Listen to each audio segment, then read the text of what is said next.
Hi everyone. So today is a day where I'd like to speak about cryptocurrency, obviously, but which cryptocurrency we should be looking at for 2017. We're already in February, but the idea is really to look at. And actually, I wrote a little article on Medium and a little blog basically about all kind of cryptocurrencies and and I've used different tools. I've looked at different reports on different blogs and articles.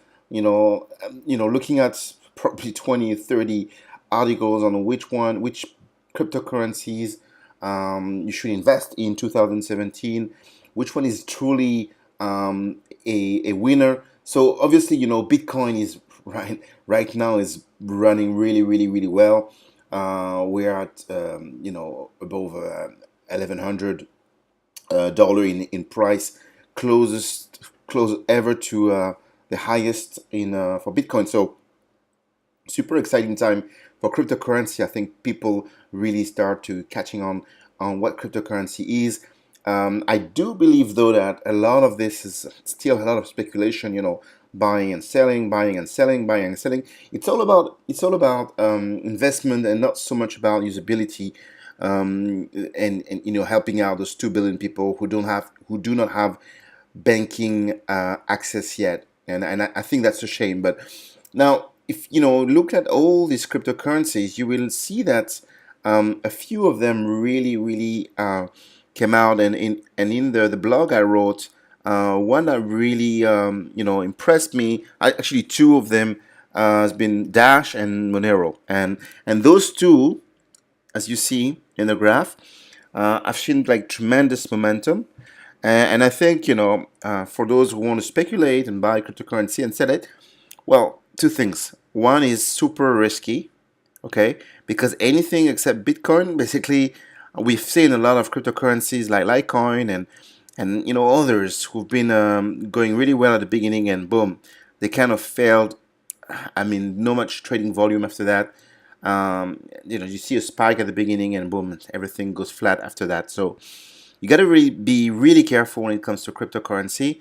All these cryptocurrencies are interesting. They all are, interesting in their technology and the way basically they're looking at Bitcoin and looking at their flaws, at Bitcoin's flaws, and trying to find solutions. So these are like really cool cryptocurrencies. Now, there's a new breed of cryptocurrency, and I want to talk to you about this about it today, because really, what I see out of all these cryptocurrencies, um, it's like a lot of disappointment after a while. You see this. This is Litecoin, by the way. This is Litecoin, and you see that after it's been introduced, it's basically more or less going flat. Now there's volume, and people still do trade and buy and sell and buy and sell, but really, to me, cryptocurrency is much more than just, it's not a stock. It really solve a big problem, the payment problem. To me, for mailing, when we were sending a message 25 years ago, we had to write on a piece of paper and send it to the post office, and then email came along, and boom, we were able to instantly, safely, and or like for free, be able to send a message. And then I see, cryptocurrency basically so solving the same problem, but for payments. For messages, you had email, and that completely disrupt the way we communicate. Now you have cryptocurrency, and that's gonna change the way we make payments. But all these cryptocurrencies, maybe not Ripple, this is another breed, but um, a lot of these cryptocurrencies, even Dash really is privacy-centric cryptocurrency. Um, all this cryptocurrency, actually, what I found funny, and they're all looking at privacy and being anonymous, completely untransparent for authorities and government. And at the same time, you're saying that governments anywhere in the world are trying to um, uh, let me show you that. They want to, regulate cryptocurrency. They're not against cryptocurrency, but they want to regulate it. cryptocurrency, and you see a lot of these. Um, what did I see lately? Um, Oh, that's interesting. I have to see this one. But you see a lot of news on how governments want to regulate this new world of cryptocurrency because um, it's really an issue for those governments not to be able to track and see where money is going. It's really a problem, and I think that for cryptocurrency to be adopted like 100% and being used by anyone, the governments have to be okay with it. And the fact that those cryptocurrencies are basically trying to go against the trend and really searching for a way to be super anonymous, super private, and super is going against what the government want. So this is one first thing is that really, if you want to invest in cryptocurrency in 2017, I would either go for Dash or Monero here. That's one thing, or definitely Bitcoin because I believe Bitcoin will go end of the year at $3,000. It's just my opinion. The reason is because it's very well known by now. Bitcoin is the most well known cryptocurrency out there. It has a brand. It has acceptance from the merchants, and obviously people are making money with it. So I will not hesitate to invest in Bitcoin this year. Now, the one I want to talk to you about is new breed of cryptocurrency. It's one that is really extremely controversial, and I'm going to tell you the reason why it's so controversial. You probably, if you heard of OneCoin, there's others like Swisscoin and all, but OneCoin is the biggest one. If you heard of OneCoin, this company is doing his own mining. So it's not basically you or with your computer who log in and do basically and mine the coins. It's actually this company do it for you, and and once you and you basically have to buy a package, education package. With that education package comes some tokens. Those tokens allow you to do the mining of the coins, and that's the way they distribute coins. Okay, so it's very different to those cryptocurrencies where just give you an example. Well, like on you have to basically mine it yourself. Ripple actually it's a pre-mined cryptocurrency, so it was mined before, and I think the founders kept like something like 80% to them, and they gave, or maybe it's the opposite. Well, they basically kept, yeah, they hold on 70. So 70% of the coins are still owned by the founders, and they give away 30% to some basically give it some donation to some institutes. So these cryptocurrencies have done Ether. So you mine Ether, Dash, you mine Dash. So these are like mostly companies talking to geeks, and those geeks download a program that allow them to mine the coins. It's very, very technical, and it only basically can be understood by geeks. Okay, it's only for geeks, and this company is doing completely opposite. Is okay, you buy with us a package, education package, and we handle the rest. Now, this is super controversial because you'll see everywhere scam. I mean, you'll go OneCoin scam and you search and you see all these merge scam, like everywhere, scam beware. Like even in Wikipedia, you have a scam. It's a Ponzi scheme. Like basically, if you see this, you run away. Okay. Having said that, if you type Bitcoin scam, I believe you'll have a list of current scammers, Bitcoin scams. You'll always have a lot of scams also titles on Bitcoin. So it's not because you see it on Google that it means it's true, right? But anyway, back to OneCoin. A lot of people accuse OneCoin of being a scam, and this is to me a shame because I think one thing we can say is that OneCoin has taken a very different approach, which is network marketing. And I think this is the genius of this company. Is they've they made a point by saying that, okay, for the coin to be used, okay, the coin to be used, unlike this, with most of these guys are not used, okay, it's just for speculation. But for the coins to be used, you need a very strong community, a lot of people. And so far, they've been surrounded by 3 million people. 3 million people basically join OneCoin, and and people call it a Ponzi scheme. And I tell you why it's not a Ponzi scheme is because basically you buy a education package. Now you can just do a thing and being read the package, investor package, and you can also mine the coins and get some coins, and then you wait for it to go public next year. But you can also tell your friends about it, and if they like it, they buy an education package. Now you get a commission when you do this, but that's it. If you do not do this, you don't get a commission. There's no guaranteed return. There is no the only obligation for OneCoin is to pay you a commission when you sell something, and that's it. If you don't, they don't have to pay you anything.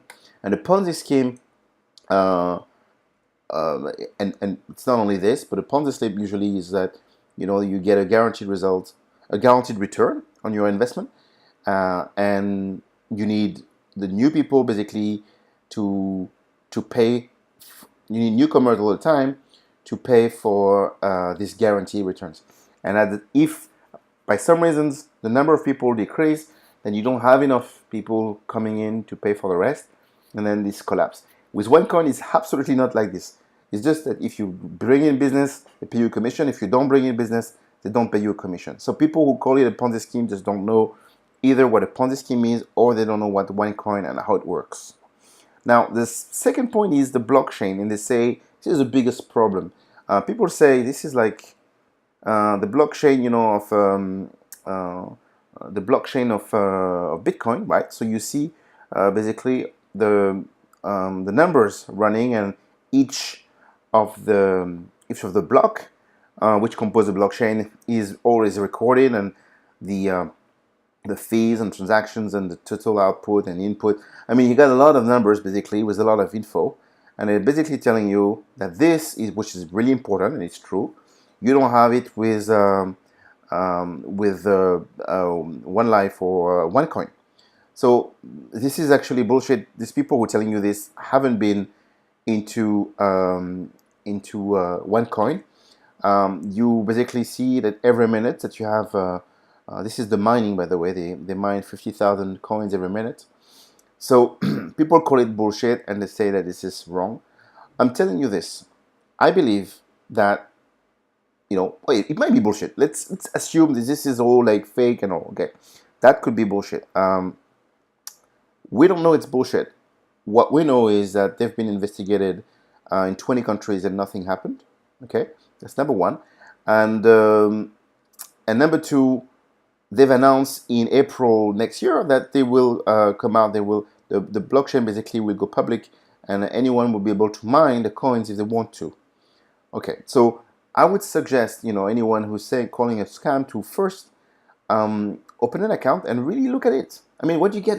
What do you have to lose? One thing important is also that this company released Deal Shaker. Okay, it's not perfect. Okay, it's not the best website in the world, but this is a website selling deals in euro and coin. Okay, this is basically the conditions for being on the website is you need to, whatever you provide, you need to show the price has to be 50% in OneCoin. And I think this is really cool. It's not the most beautiful site you'll see. I agree with that. And there's a lot of quality control and things to look at. But man, you have a website with OneCoins who accept OneCoins. And yes, you have to use some part in euro, use your credit card, but OneCoin is also used half of the value of the deal. Minimum is OneCoin, and actually some are 100%, 100% in OneCoin. Some deals accept 100% things in OneCoin. So I think this is really cool. It's not perfect, okay? The site's doesn't look that great to me, but at least they got something really interesting. And I tell you what, I'm not sure if it's I've put my own I have a business, and I try to put something on it. I'm still in approval waiting because they're quite actually getting strong on compliance and all. But I've done this myself, and I found it quite like super interesting. 11,000 business have been registered so far, and yeah, that's the OneCoin who developed that. So OneCoin, One Life. This is really for me interesting to. This is One Life. This is the company basically that distributes OneCoin, and we gotta give them credit for that. Now, is this a scam? I don't think so. Again, for many reasons. But if it is, or if it doesn't release next year, then we'll know. But a lot of people who are just accusing OneCoin of being a scam, they actually do not know OneCoin, and that's kind of pisses me off a bit. It's actually interesting to study it. To be honest, I was introduced to cryptocurrency a while ago with Bitcoin, and then I didn't look at it much. Then OneCoin came along. I thought it was a scam. Looked into it because I thought, hey, what the hell? Then found out that it was interesting. I got really skeptic, but I looked at it and I actually bought a package at 500 euro. All right, and then got into it and then start looking again at all other cryptocurrencies out there. I've looked at it because I'm interested. I'm curious, and my conclusions is this: all the current cryptocurrencies, the altcoins that we call, don't have much chance against Bitcoin because they're kind of using exactly the same way to distribute the coins, and it's bound to go down to me. Whereas OneCoin is taking another approach, and a lot of tech guys do not like it. They call it a scam, and there's a lot of pressure on even from the banks. We're saying OneCoin has a big threat.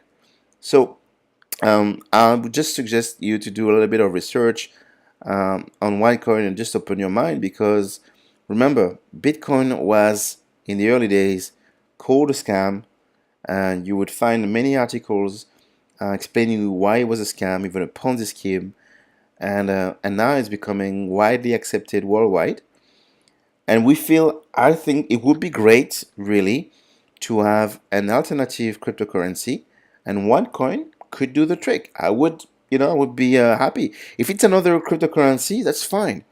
But let's not just try to kill what hasn't been doing bad or anything.